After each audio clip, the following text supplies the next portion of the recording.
तो ये बात ना करें। आज मैं कैथल विधानसभा के अलग अलग गांवों के अंदर जनसंपर्क अभियान की शुरुआत कर रहा हूं।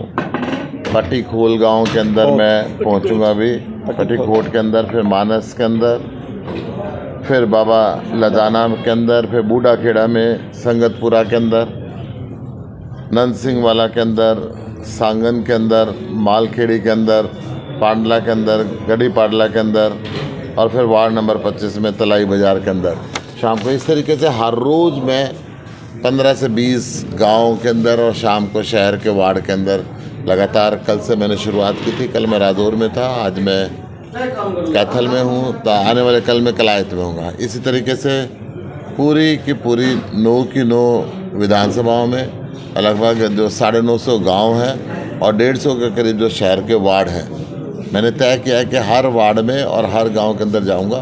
व्यक्तिगत रूप से सबसे प्रार्थना करूंगा और आज इंडिया गठबंधन को जिताने की मैं अपील करूंगा। आज पूरे हरियाणा के अंदर भ्रष्टाचार व्याप्त है। हर गली के अंदर एक पत्थर उखाड़ो तो भ्रष्टाचार की एक बड़ी कहानी हरियाणा के अंदर निकलती है। हरियाणा में घर घर के अंदर नशा फैल चुका है। नशे के लिए अलग अलग तरीके के संसाधनों का इस्तेमाल हरियाणा में हो रहा है। जिस प्रकार से पहले कभी उड़ता पंजाब होता था, अब उड़ता हरियाणा हो गया है। हरियाणा के अंदर कभी चिट्टे का नशा, स्मैक का नशा नाम भी नहीं लिया जाता था। आज हर घर के अंदर ये नशा पहुंच चुका है। और गांव में जब हम जाते हैं, एकांत की जगह में सिरिंज पड़ी हुई मिलती है, बच्चे इंजेक्शन लगा के आज नशा ले रहे हैं। बेरोज़गारी में हरियाणा नंबर 1 है। बेरोज़गारी की वजह से हर घर के अंदर युवक निराश बैठा हुआ है। 47 बार पेपर लीक हो चुके हैं इस बीजेपी की सरकार के राज के अंदर।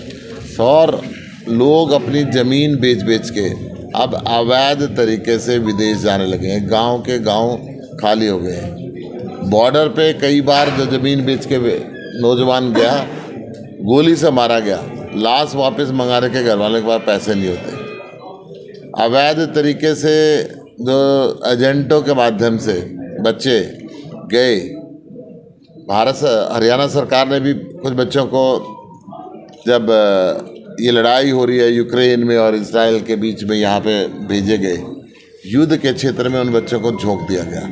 7 बच्चे कैथल से, 7 बच्चे करनाल से, जिनको फौज की ड्रेस पहना के वहाँ पे मरने के लिए गोली के सामने कर दिया गया। और कैथल जिले के एक बच्चे को गोली लगी भी है। वो बच्चे गुहार कर रहे हैं कि हमें वापस बुलाया जाए। किसानों को ये पिटवा रही है।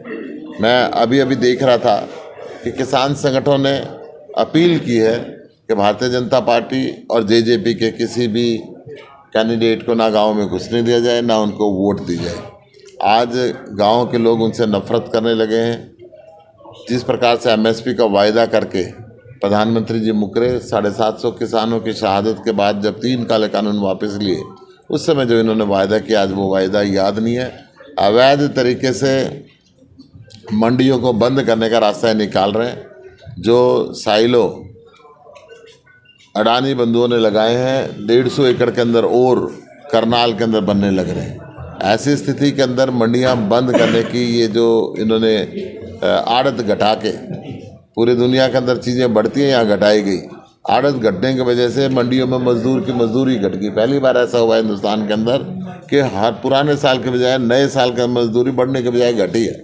क्योंकि सरकार की नीति बन चुकी है कि किसी भी तरीके से किसान की ज़मीन को छीन लो, उनको मजदूर बना दो, और दुकानदार की दुकान को छीन लो, उनको नौकर बना दो। ये स्थिति आज भारतीय जनता पार्टी पूरे प्रदेश में कर रही है। भारतीय जनता पार्टी ने मुख्यमंत्री का चेहरा बदल के, गठबंधन को तोड़ के, उप मुख्यमंत्री को बदल के, ये तो नैतिक रूप से स्वीकार कर लिया कि ये फेल रही हैं, इन्होंने कोई काम नहीं किया। परंतु जनता चेहरा नहीं, सरकार बदलना चाहती है। इन्होंने नायक बनाया नायब सिंह को, जो गायब सिंह रहते हैं, क्षेत्र की जनता के बीच में नहीं जाते। वो नायब सिंह जिन्होंने अपनी धर्मपत्नी को जिला पार्षद का चुनाव लड़ाया, सांसद रहते हुए, और 4थे स्थान पे आई। ये कहते हैं ये नायक 10 लोकसभा की सीट जिताएंगे। मैं दावे के साथ कह सकता हूँ, जिस प्रकार डॉक्टर साहब सिंह वर्मा को हटा के दिल्ली के अंदर सुषमा स्वराज को मुख्यमंत्री बनाया था, और वो आखिरी मुख्यमंत्री साबित हुई थी 2.5-3 महीने के लिए रही थी। और उसके बाद 25 साल तक, अभी तक 25 साल से बीजेपी का शासन दिल्ली के अंदर नहीं आया। नायब सिंह भी वही सुषमा स्वराज सिद्ध होंगे। 25 साल तक भारतीय जनता पार्टी का राज अब हरियाणा में नहीं आने वाले। हरियाणा को उन्होंने तबाह कर दिया, हरियाणा को बेरोजगार कर दिया, हरियाणा में बिजली दे नहीं पा रहे हैं, स्कूलों को बंद करते जा रहे हैं, हॉस्पिटल है नहीं, एक लंबी फहरिस्त है। सुबह से शाम तक इनकी कमियां गिनाते रहें तो इतनी कमियां हैं कि हर वर्ग सरकार का नाखुश है। ऐसा कोई विभाग नहीं रहा जिसने आज तक हड़ताल न करी, परंतु इन्होंने सबको लठ मारा है। सरपंचों के लठ मारा, किसानों के लठ मारा, कर्मचारियों के लठ मारा, व्यापारियों के लठ मारा, और अब ये गोली मारने लगे हैं। तो ये प्रजातंत्र का नहीं होता। केंद्र की सरकार संविधान को तोड़ रही है। बाबा साहब के लिखे हुए संविधान को चकनाचूर करने के रास्ते पे ये केंद्र की सरकार चल पड़ी है। केंद्र की सरकार ने इलेक्शन नोटिफिकेशन से ठीक 1 हफ्ते पहले मुख्य चुनाव आयुक्त को बदल के अपनी मनपसंद मुख्य चुनाव आयुक्त को लगा के सुप्रीम कोर्ट के फैसले को पलट के ये सिद्ध कर दिया कि ईवीएम में फिर हेराफेरी करना चाहते हैं। इनकी वोट चोरी जो चंडीगढ़ के अंदर पकड़ी गई थी, परंतु जितनी मर्जी सेटिंग कर लें, अब कुरुक्षेत्र की जनता मन बना चुकी है यहाँ से बदलाव के लिए। कुरुक्षेत्र से जब महाभारत का युद्ध हुआ था तो एक युग का अंत हुआ था। मुझे पूरा विश्वास है कुरुक्षेत्र से शुरुआत होगी, भारतीय जनता पार्टी के युग का समाप्ति होगी और इंडिया गठबंधन का युग आएगा हिंदुस्तान के अंदर, पूरे हरियाणा के अंदर। हरियाणा में हम 10 के 10 सीटें इंडिया गठबंधन के जीत रहे हैं। कुरुक्षेत्र के अंदर जहाँ मैं बात करता हूँ, मुझे एक बात याद आती है कि एक जो महिला कपड़ा खरीदने के लिए दुकान पे जाती है तो कपड़ा खुलवाती है, फिर कहता है ये पसंद नहीं, दूसरा ये पसंद नहीं, दूसरा ये पसंद नहीं, दूसरा। भारतीय जनता पार्टी ने भी अनेकों चेहरे सोशल मीडिया के माध्यम से कुरुक्षेत्र के अंदर उतारे और कुरुक्षेत्र की जनता ने कहा नहीं, ये भी फेल, ये भी फेल, ये भी फेल। इनको कोई चेहरा मिल नहीं रहा, कपड़े के थान की तरह अपने कैंडिडेटों को बदल रहे हैं। परंतु मुझे पूरा विश्वास है कि आज जो मन कुरुक्षेत्र की जनता ने बनाया है, भगवान श्री कृष्ण का ही आशीर्वाद है। अन्यथा मेरी कोई औकात नहीं थी कि इतना आशीर्वाद, इतना स्नेह यहाँ के क्षेत्र के लोगों से मिलता। महाभारत के युद्ध के अंदर जैसे कौरव के खिलाफ पूरी भरपूर सेना थी, बड़े से बड़ा धन धनन्य था, परंतु पांडवों ने के साथ भगवान श्री कृष्ण थे। हमारे साथ भी भगवान श्री कृष्ण है, उनका आशीर्वाद मिलेगा, उनका आशीर्वाद से हम विजय। क्या लगता है अब तक कोई कैंडिडेट नहीं उतार पाई भाजपा, न जेजेपी उतार अभी तक उतारा? मैं आपको बता रहा हूँ, हार का डर दूर से दिख रहा है। जो भी कैंडिडेट है, सोशल मीडिया के माध्यम से कई कैंडिडेट इन्होंने यहाँ पे उतारे, परंतु हर कैंडिडेट को ये मानना पड़ा कि नहीं, मुश्किल है। अब कुरुक्षेत्र की जनता, पूरी लोकसभा की जनता, कैथल की जनता, यमुनानगर की जनता, रादौर की जनता, लाडवे की जनता, पहेवे की जनता, गुलाचिक्का की जनता, कैथल की जनता, पुंडरी की जनता ये मन बना चुकी है कि अब बदलाव चाहिए, अब इंडिया गठबंधन चाहिए। हम तो मैदान में उतर चुके हैं और लगे हुए लगातार सारे कानूनों का पालन करते हुए जनता के बीच में जाएंगे, जनता को अपनी बात समझा रहे हैं। परंतु जिस भी गाँव में भी जा रहा हूँ, बहुत से नहीं मिल रहा है, कहीं लड्डू खिला रहे हैं, कहीं दूध पिला रहे हैं, कहीं खाना खिला रहे हैं, तो ये जनता का स्नेह। अभय चौटाला जी वोट काटने के लिए आए, परंतु मैं दावे के साथ कह सकता हूँ एक एक किसान आज अभय चौटाला से यहाँ से चुनाव लड़ने की वजह से नफरत करने लगा है। वो कहने लगा है कि जीतने के लिए नहीं आए, ये भारतीय जनता पार्टी की मदद करने के लिए आए।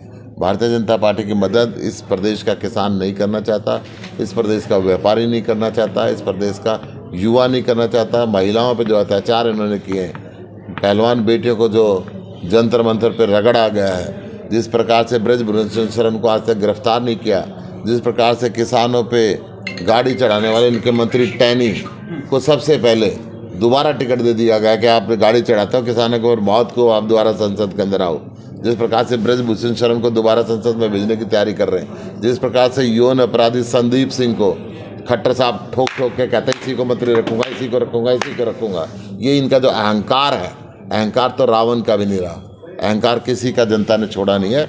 आज वक्त बदल रहा है, वक्त इंडिया गठबंधन का आ रहा है। भाजपा नारा देती है मोदी की गारंटी। मोदी की गारंटी 15 लाख रुपए हर आदमी के खाते में आएंगे। मोदी की गारंटी थी 2 करोड़ रोजगार हर व्यक्ति को देंगे। मोदी की गारंटी थी पिछली बार 70 पार आएंगे। कोई सी गारंटी पास हुई क्या आज तक? जब एक भी गारंटी पास नहीं है तो ये सारी गारंटियाँ इनके फेल है। मोदी क्या करता है मैं आपको बताता हूँ। 450 रुपये का गैस सिलेंडर था, 1100 रुपये का कर दिया, 100 रुपये घटा के कहते हैं बजाओ ताली। मोदी जी क्या करते हैं, पेट्रोल डीजल 45 रुपये था, 100 रुपये कर दिया, 2 रुपये घटा के कहते हैं बजाओ ताली। अरे ये जेब पे डाका डालने वाले हैं। मैं एक कहानी सुनाता हूँ, हमारे मुख्यमंत्री सुनाते हैं। भगवंत मान जी, एक परिवार में शादी होने वाली थी। डाकुओं को पता चला कि यहाँ पे जेवर हैं, पैसे हैं। डाकू गए, लूट लिया, पूरा लूटा, सारे पैसे भर लिए, सारे जेवर भर लिए और फिर चलने लगे तो डाकुओं के सरदार ने कहा भाई कुड़ी कितने है, उन्हें बुलाओ। लड़के आई डरते डरते, सहमी हुई आई, 1100 रुपये जेब में से निकाले, ले पुत्र सगन ले तेरी शादी है। तो ये सारे देश को लगातार लूटते हैं। 5 साल चुनाव का समय आता है, 10 रुपये 20 रुपये 50 रुपये 100 रुपये कम करते हैं, सगन दे दिया। अब जनता इन डाकुओं से नहीं संभलेगी।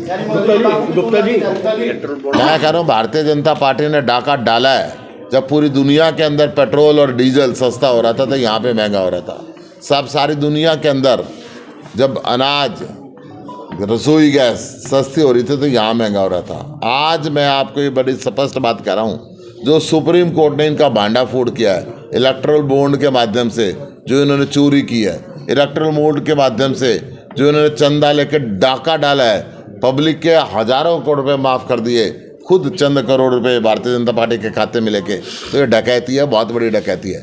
भारतीय जनता पार्टी ने डकैती मारी है और सुप्रीम कोर्ट ने उस डकैती को एक्सपोज किया। बीजेपी की अपनी नीति है। कभी वो मुख्यमंत्री को कहते हैं कि स्कूटर पर मेरे साथ चलता था, मेरे साथ समय गुजारता था, पहली रात को उसकी तारीफ करते हैं, अगली रात को उसकी बेइज्जती करके 1 मिनट में हटा देते हैं, कोई मौका नहीं देते। सर्वश्रेष्ठ जो इनके कोई रहे हो, कहते हैं भाई 5 बार के विधायक रहे, 7 बार के विधायक रहे, 6 बार के विधायक रहे, उनको चुपचाप करके घर में बिठा देते हैं, नए नए व्यक्ति को कोई जिम्मेदारी दे देते हैं। तो ये तो भारतीय जनता पार्टी का पर्सनल मामला है, इसके अंदर मेरा कुछ भी कहना उचित नहीं है। आयुष्मान भारत योजना का रेट डॉक्टरों का कहना बहुत कम है। फिर वो आयुष्मान भारत योजना एक धोखा है, पैसा नहीं, उसमें पैसा देते नहीं है। ये लगातार डॉक्टर परेशान है। अब डॉक्टरों ने उसको बंद कर दिया है। कम से कम चुनाव के मौके तो तुम उनको पैसा दे दो, बाद में तो तुम देते नहीं। आज चुनाव के मौके तो कम से कम दे दो। गुप्ता जी आपने तमाम समस्याएं गिनवाई। न्याय मुक्त सरकार, भ्रष्टाचार मुक्त सरकार, जाति और धर्म के बजाय काम के नाम पे काम करने वाली सरकार, सबको साथ लेकर चलने वाली सरकार, महिलाओं का सम्मान करने वाली सरकार, किसान का सम्मान करने वाली सरकार, युवा का सम्मान करने वाली सरकार, व्यापारियों का सम्मान करने वाली सरकार। ऐसा प्रशासन देंगे जैसे हम दिल्ली और पंजाब के अंदर 24 घंटे बिजली देते हैं, फ्री देते हैं, 24 घंटे पानी देते हैं, फ्री देते हैं। दुनिया के सबसे बेस्ट स्कूल हमने बनाए, दुनिया के सबसे बेस्ट हॉस्पिटल हमने बनाए। हम मिलकर इंडिया गठबंधन की टीम भारत को विकसित भारत बनाएगी। सर जिस प्रकार से मैं बड़े विश्वास के साथ कह सकता हूं कि जितना जो भारी जन समर्थन मिल रहा है, ये जनता परेशान है, जनता बदलाव चाहती है, एक एक घर बदलाव चाहता है। मैं बड़े बुजुर्ग 80-80 90-90 साल की महिलाओं के बीच के अंदर बैठा, आंसू आ जाते हैं कि एक बेटा था, अब नौकरी ना मिलने का मंत्रिमंडल है। उसके बाद तो 2 महीने से पहले इनका जो मुख्यमंत्री है करनाल में हारने वाला है, 25 मई को सामने सबके सामने आ जाएंगे। तो मंत्रिमंडल तो इनका ख़त्म है, मंडल खत्म।